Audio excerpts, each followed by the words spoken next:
সয়াবিনের এই রেসিপিটি আমি কিভাবে তৈরি করছি একবার দেখে নাও। চলো দেখা যাক রেসিপিটি।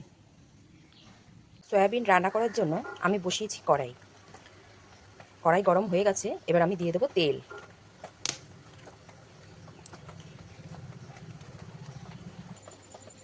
এবার তেলের মধ্যে আমার তৈরি করা সয়াবিনগুলো আমি এর মধ্যে দিয়ে দেবো।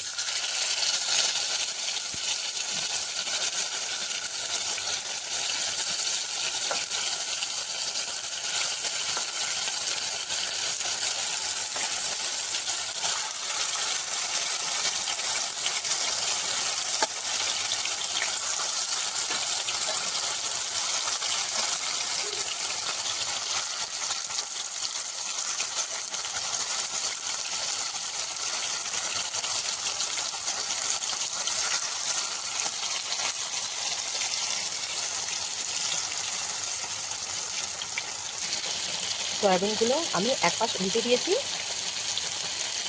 আরেক পাশ লাল লাল হয়ে গেলে আমি নামিয়ে নেব।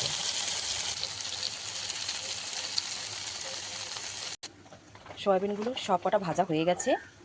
এবার আমি এই তেলে দুটো শুকনো লঙ্কা, তেজপাতা আর একটু জিরে ফোড়ন দেব।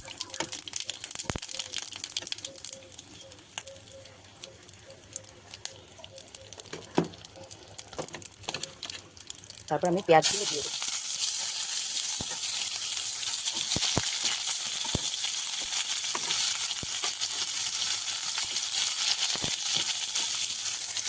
দেবো একটু নুন,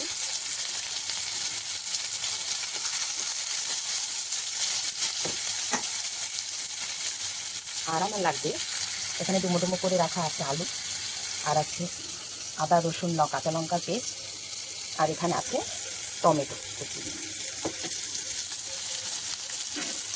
পেঁয়াজটা ভাজা হয়ে গেছে, এবার আমি ডুমো ডুমো করে রাখা আলুগুলো এর মধ্যে দিয়ে দেবো।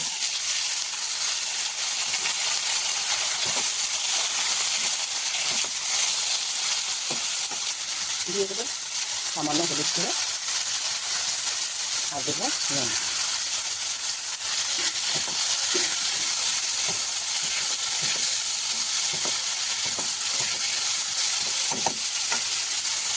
আমি ঢাকা দিয়ে দেবো আলুগুলো সেদ্ধ হওয়ার জন্য।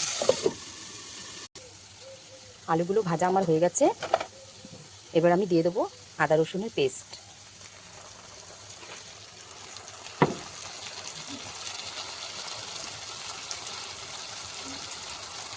আর দিয়ে দেবো 1 চামচ লঙ্কার গুঁড়ো, 1 চামচ হলুদ গুঁড়ো,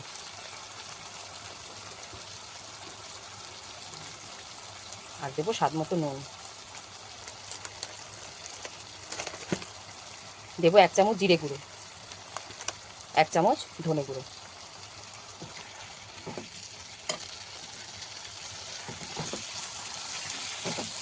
আমি এই মশলাটা এবার কষতে থাকবো যতক্ষণ না তেল ছাড়ে। মশলা থেকে তেল ছেড়েছে, এবার আমি দিয়ে দেবো পরিমাণ মতো জল।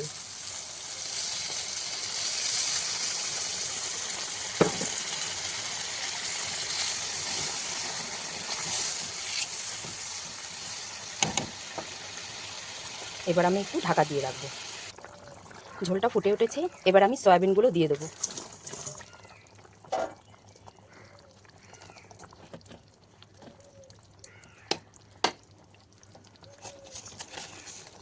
দিয়ে দেবো 1 চামচ চিনি, দিয়ে দেবো গরম মশলা, আর দেবো 1 চামচ ঘি।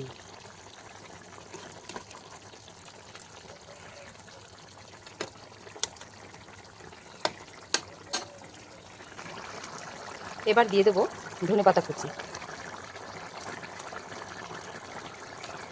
বন্ধুরা, আমার রান্না যদি ভালো লেগে থাকে তাহলে লাইক, কমেন্ট, শেয়ার আর সাবস্ক্রাইব করে পাশে থাকবে।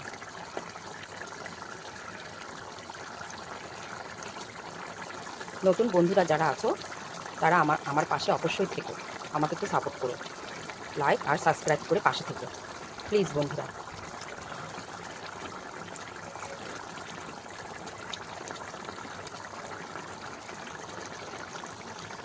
সয়াবিন রান্না একদম রেডি, এবার আমি নামিয়ে নেব।